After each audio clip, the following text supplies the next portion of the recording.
వచ్చింది. నేను దీంట్లో మనకి పనికొచ్చే ఫ్యూచర్ అయితే ఇప్పుడైతే చెప్పబోతున్నాను. ఇక్కడ 2 క్లిప్స్ లాగా ఉంటాయి.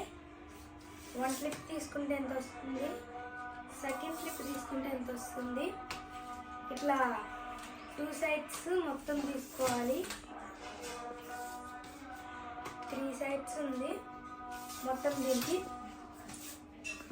మనకి ఎంత ఎక్కువ కావాలంటే అంత ఎక్కువ తీసుకొని మెయిన్ ఏంటంటే ఇక్కడ క్లిప్ ఫిక్స్ చేసుకోవాలి. అప్పుడే ఇది కదలకుండా ఉంటుంది, లేకపోతే ఇది అడ్జస్ట్లో కిందకి వెళ్ళిపోతుంది. మనమైతే ఈ ఫ్యూచర్ని అయితే చూడొచ్చు.